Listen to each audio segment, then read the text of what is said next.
You are interested in the unknown, the mysterious, the unexplainable. That is why you are here.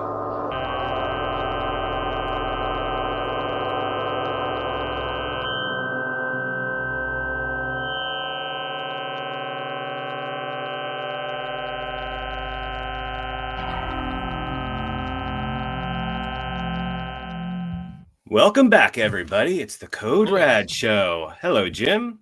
Hello, Jason. How are you? I'm fantastic. Looking forward to discussing prime 1980s Doctor Who. Me too. This would have been probably like 1981. I believe so, yes. I think maybe 82, actually. I think Tom Really? Baker, yes, it was 1981, and Tom Baker had done 7 seasons, and he decided it was time to move on. And yeah, definitely Peter Davison had a lot of pressure on him because he had a very, very tough act to follow. Yeah. Because John Pert was very popular, but Tom Baker, popularity showed even further. So the fact, I think, the point where people, when they think of Doctor Who, usually a picture of Tom Baker or David Tennant pops in their heads. Gosh, yeah. And to have the role for that long, like Tom Baker did, I mean, definitely longer than any of the other Doctors. 7 years, he really made the role his own. He really did, yes, and I think he became so beloved. And even if maybe the quality of the stories weren't as good, he was still good. He was still, just putting everything back, keeping the show together. But I know there is some controversy about that. I gotta say, the later Tom Baker years, I'm not that well acquainted with them. I've never really sat down and watched them. I've watched a few random episodes here and there, but I'm not that good at as far as like key to time forward. But it's my long-winded way of saying, I know I've heard people complain about Tom Baker's performance in his later years. Some people criticize him for hamming it up, going for too much humor. Yeah, I think his acting was always pretty solid. Yeah. Even when I remember there was this one episode of Megalost where I think it was this cactus creature was the alien, and I think he was just basically just acting with a cactus, just like I think he was like. Yeah. That I'm not sure if I've ever seen Megalos. Meglos, not sure. That image of Tom Baker with the the needles sticking out of his face. Yeah, that's burned into my memory. I probably from the Target paperback or wherever. I've seen pictures of that. But I really don't know if I've seen that episode. It's not one of his better ones. Like definitely not Horror Fang Rock or Pyramids of Mars, or it's definitely not like that. No, but it's. I think he made the best of what he had to work with. Yeah. I think Michael Caine once said, even if the movie that you is bad, doesn't mean that you have to be bad. Right, yeah. So I think that's pretty good advice. Oh, yeah. Oh, yeah, Michael Caine would know that he's a guy who was not the pickiest about scripts he took. No, not at all, no. Yeah, I read his biography. I found his biography was sitting on a box on the curb a few years ago, and I thought, well, I bet he had. Oh, really? Wow. Yeah, so I just picked it up, and that's the only reason why I would have read a Michael Caine biography. Not something I'm going to seek out, or autobiography, actually. And he's a good writer. It was an enjoyable read, and and I think he'd be the first to admit he took roles for the money. And if you're a professional, I think Samuel L. Jackson used to be like that. He would take a lot of roles of not the greatest scripts, not the greatest movie, but he obviously took every role seriously, put everything into it. And I think he knew what would be a big hit. I think Snakes on a Plane, I think he kind of knew that was going to be a hit, and it was. Very big hit. Yeah. yeah, things are different now. I mean, Hollywood is different, but yeah, he would pop up in a lot of different things. I think, you know, he was just, it's just all about acting. You can't be too precious about what roles you're going to take. Is you just, if you want to be an actor, you got to act.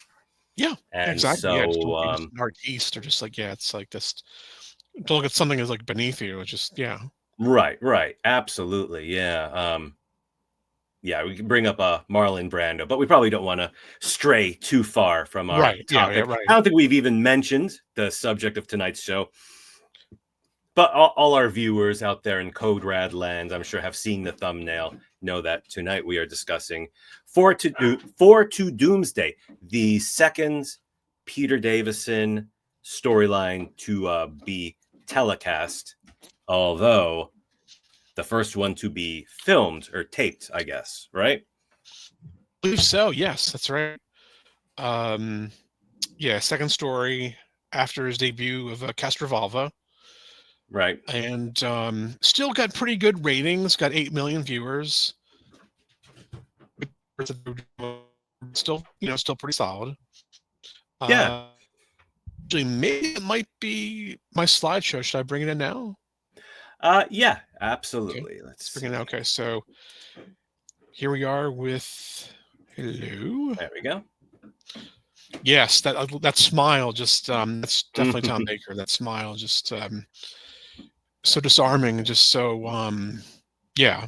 So Yeah. yeah, so And I for sure remember that picture. So I yes. saw it many times as a teenager.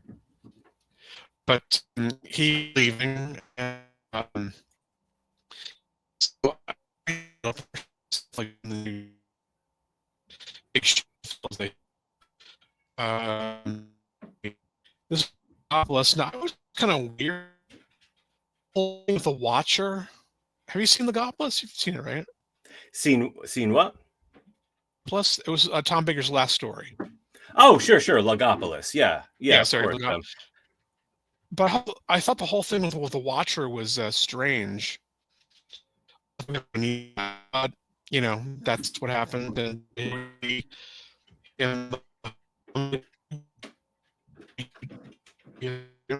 Yeah, your audio is kind of breaking up there a bit. So let's. Oh, I see. Yeah. Oh, go ahead. I can hear you now. So But yeah, Logopolis, of course, is Tom Baker's final story after 7 years. John Nathan Turner comes in. He did that. He was in charge of Tom Baker's final season, and then probably definitely the best regeneration sequence up to that point. I think that was like for me in Doctor Who, that was the first time they really got the drama out of a regeneration sequence. he just kind of stays like laying there, and you feel sad, but then he smiles and say, "It's it's the end, but the moment's been prepared for." Yeah, epic. I mean, yeah, and I don't understand the whole Watcher thing, but it was Yeah. cool. I mean, it worked for me. It was sort of like a contingency plan to help him regenerate if things went south. It didn't work out so well. So there he is. So now, just read people's thoughts online about Peter Davison. He was, I think, probably the most vulnerable of doctors. Mm. Open about his emotions and his feelings to his, fellow companions.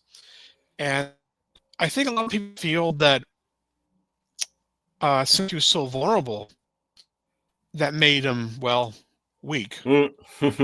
But honestly, I don't really agree with that at all. I think actually it makes him more relatable, which I think is a pretty good, character quality to have. Mm. And I think other characters that we've seen in fiction that maybe they're not weak, but they're vulnerable and relatable. Or here's a big one right here. Sure, yeah. We've seen very relatable character right here. He's been through Spider-Man's been through a lot, and with Yeah, of course. Yeah, I'm gonna don't mean to talk over you or anything, but yeah, your audio is dropping out. Yeah, maybe she could just, I hear run you through them. fine now. Yeah, of course. Yeah, Spider-Man has suffered some losses, and the Fifth Doctor was known for suffering some losses as well. Yeah, also vulnerable, but also very unpopular. Yeah, yeah, and I mean the way Adric acts in this episode for To Doomsday, that makes his soon future demise not all that much of a loss. Yeah, right. Adric is not very likable in this episode. Not at all. No. So basically, I think um, he had the most companions, and I think of any doctor, he had I think it was rare for him to have three companions, but some people complain that she just only had one or two, Yeah, and this in particular, only have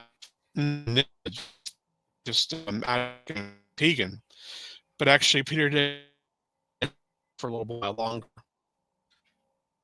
yeah, and yeah, which I guess explains the end of the episode, which I don't know if we want to discuss go into that great a detail for people who plan to watch this. But there's an exciting ending, a rare time where like the four-parter, the whole storyline ends with a cliffhanger. But then, yeah, I mean, it just, I guess the cliffhanger was just put in to accommodate the fact that their next script did not have Nissa in it. Right. Yeah, exactly. Um, um, big brother and little brother dynamic with the Fifth Doctor and Adric, which I liked. But I think Dix complained that having three companions, he compared it to a bus. Yeah, This. yeah, it's an interesting dynamic. I can't really think of, well, Tom Baker, of course, had the two Romanas. There was someone Right. who was equal to him in understanding, time travel and stuff like that. So, yeah, Adric, of course, has that dimension of being a math genius and able to pilot the TARDIS, unlike Tegan, who quite hilariously tries to take the TARDIS to save Earth on her own in this episode. So, somewhat, but yeah. So what happened? I'm not sure. Did you? What was? Tell us what this slide is about. I didn't hear you. Oh, sorry. So basically, Terrence Dix thought that the Doctor had too many companions at this time. Yeah. And he compared to basically a number 9 bus. Oh, okay. It being way too overcrowded. Yeah. Oh my goodness, that is crazy. If English people can do anything, it's Q. Yes. It's kind of hilarious. I mean, I like it because that gives me anxiety dealing with that kind of situation. I love the way English people will just automatically line up and board a bus or something in an orderly manner. And yeah, they should be ashamed. I wonder if this is recent, because I haven't been to England in like 20 years. Maybe they've just gone all chaotic, no longer orderly queuing up. But yeah, I mean, I like the fact that they had this era, not really even an era, brief time where there was Doctor plus 3 companions. Doctor Who's that kind of show. It's versatile, do different kinds of things and stuff. But I mean, the classic formula is, the Doctor and a young female companion. Yeah. No. Close this. Rid of the number 9 bus. Yeah. So yeah. There we go. Yeah. This would not be a good episode to use as an argument if you wanted to talk about having more than one companion is a good idea.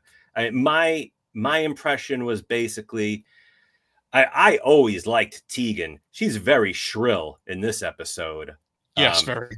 I'll have to watch some more episodes to decide, like if maybe Janet Fielding is just not that great of an actress, or her line deliveries were not that good in this episode, in my opinion. She just kind of shouted, and it didn't help that, you know, her character decisions were not the greatest in this episode.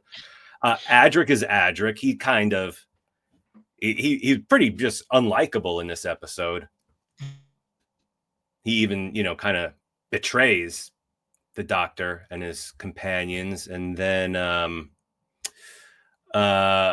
Nyssa really didn't make much of an impression on me at all in this episode. She did not do very much at all. So yeah, so three companions in TO Doomsday that either don't do very much or are just very annoying. And so Jim seems to have totally frozen up now. Oh no, you're not totally. Your video is frozen for a second. So I see. Yeah. Anything? Let's see. Anything to say about the companion situation in?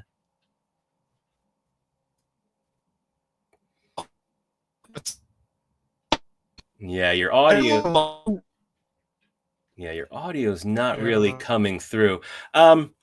So one, I would like to show a little bit of video. Let me just say, I did not love TO Doomsday. I found it pretty boring.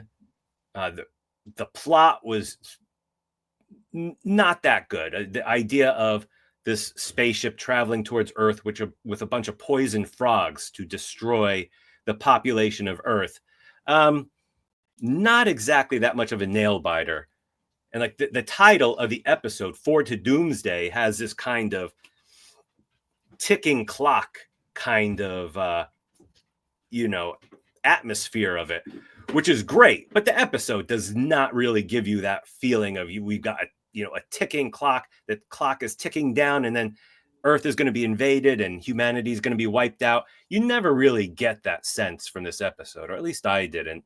So, but I would say the later episodes, starting somewhere in part 3, the episode gets loony enough that it begins to get entertaining. And it actually has one of the greatest moments in Doctor Who history, which I have to share. So if you give me a moment, let me, just a classic moment in Doctor Who history. I could barely believe what I was seeing. So here, bear with me, and I will. Tegan. All right. Where's the Doctor? I don't know. What's the matter? We've got to get off this ship. We must. We'll all die. What utter rubbish. Monica has no reason for harming us. He wants our help. Tegan, the Doctor was right about these Urbankans. They're light years ahead in their technology. Oh, silicon chips. You know. Yeah, and a lot more than you. Now, out of my way. Where do you think you're going? To the TARDIS. Why? To try to get out of here. Somebody's got to. You're being very silly. And anyway, you can't even work it. Well, I'm going to try. But I don't see what you're in such a state about. Look, can't you understand? These Urbankans are benefactors. Ha! And Monarch is charming. He's just asked me very politely if he can have a look round the TARDIS. Adric, you can come with me or get out of my way. What's it going to be? Everything's all right, I tell you. And in any way, you can't get into the TARDIS. Oh, can't I? You forget, I was given this when we left it. Well, I'll take that. You will not. Adric, I'm warning you. Get out of my way. No. Now, look. I'm not going to let you do anything silly.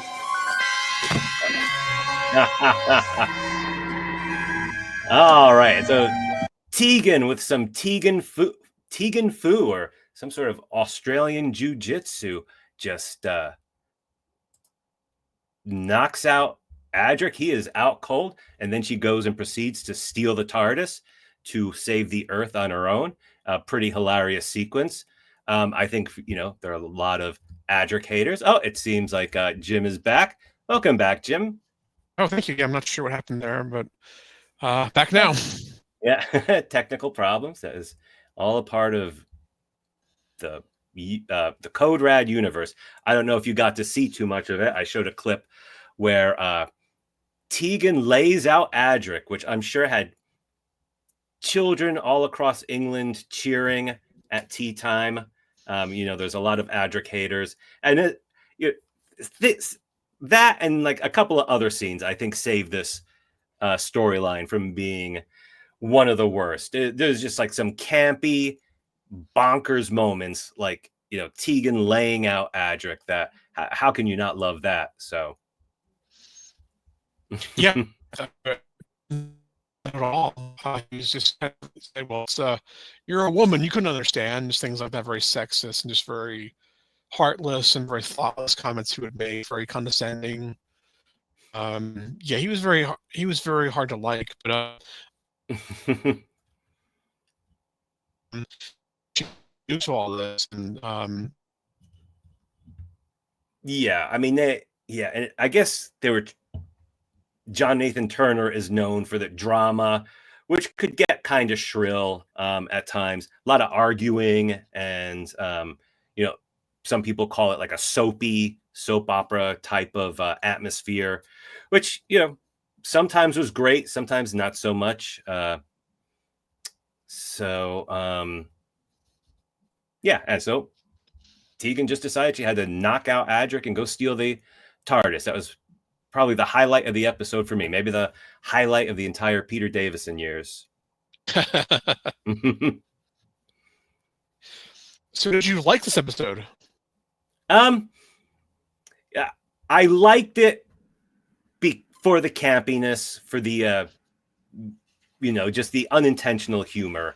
That was fantastic. There were a couple of other good scenes like that. There was nothing wrong with the plot, but I found myself confused and not really caring. Are these people on the ship androids, or what are they? I think while you were out, I said, or no, you were still here when I said there's just no drama on this, like this ticking time bomb of a plot of like, for the Doomsday. It sounds like, I guess it's 4 days until the spaceship arrives at Earth. Is that why it's 4 to Doomsday? Well, I thought it was the 4 different. It was the Greeks, ancient Greeks, the Chinese Mandarin. Sure. The Mayans and the Aborigines. I think that's what I thought, but I'm not sure. All right, yeah. I'm sure you're right. It might be just yeah. At the end of the day, for these cultures that they have, not I mean, what's the point? You're flying around with some Greeks and some Aborigines. Oh, and we also learned that Tegan can speak Aboriginal. That is that was quite a surprise. Yeah, that was strange. Yeah, even though she was she was a flight. Yeah, that was very strange. Yeah, it just seems like just like, oh, good thing I can speak Aborigine or Aborigine. Whatever. Aborigines. So, yeah, I'm not sure. I hope I'm not being insensitive, because I doubt a language is called Aborigine, but I mean, people know what we're getting at. Right. Yeah. Right. So, so let's see. I don't know if there's that much more to discuss. Do you have anything? No, I enjoyed it. I hadn't seen it for a very long time, since the 90s, to be honest. And I liked it. I think there were some things where we really had to really suspend your disbelief, but especially with the cricket ball in space, like throwing it out in space, then him catching it and going back. Yeah. Okay, sure. But I think it was a good premise, a good idea, but I think the way they wrap things up, it just kind of up things like too neatly. I think it's like, and that's it, and everybody decides to stay on the ship and go to another planet or something. Just that's. Oh, for sure. Yeah. I'm not even sure how they really defeated the Monarch, who let me see. Let me see if I can show you. There was a poison that he got he shrank. Oh, that's right. Yeah. They got him. Right. Yeah, I almost forgot about that. Yeah, they shrunk him with. Yeah, that was pretty hilarious. I enjoyed that scene. Yeah. When I mean, I thought this vial was going to kill everyone on Earth, and then was it the doctor? Was it someone else? Just chucks it at the Monarch and shrinks him down. And I'm not sure if he was dead or if the doctor had to trap him under that helmet. That was pretty hilarious. That was a good part of the episode. I enjoyed that too. And let me see if I can do this. Share a picture of the Monarch. He's the main villain. Kind of interesting. I mean, I thought he was an android, but I guess he was, what did they say? Flesh time? They were from the planet, I had to write this stuff, Urbanka, yeah. So, and I mean, Urbankan Monarch. Yeah, it was a bit convoluted. So, all right. So trying to share this screen, but let me try again. There, now can you see it? There, that's what the Monarch reminded me of. He looked like an even lower budget version of the Toxic Avenger. And so one of the other aspects of the episode I liked, I think in the climactic scenes, I'm not even sure if this is before or after they kill the Monarch, we get a view, a look into the personal life of John Nathan Turner. I feel like this is we get a look at what a party at John Nathan Turner's house was like. So let's take a look at one of the final scenes.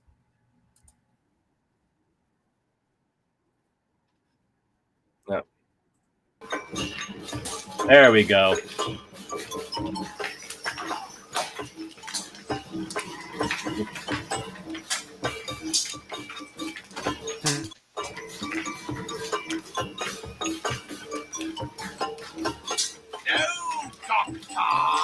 Oh, there we go.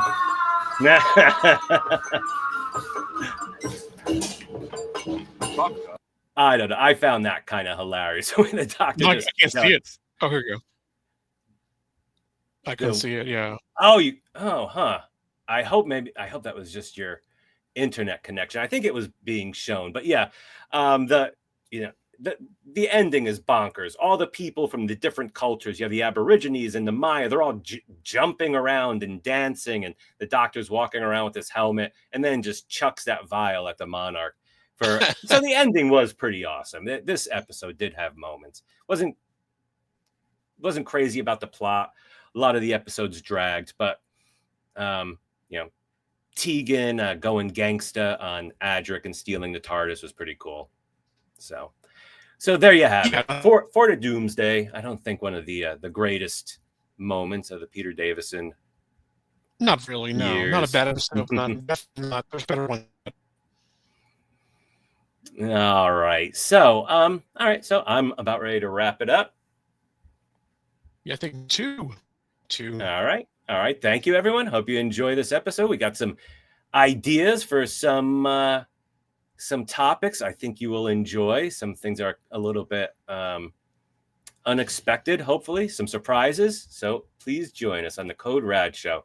And I did not even show my comic book or my book this time. So I will include the links below if you would like to read a science fiction comic book or a collection of cosmic horror short stories.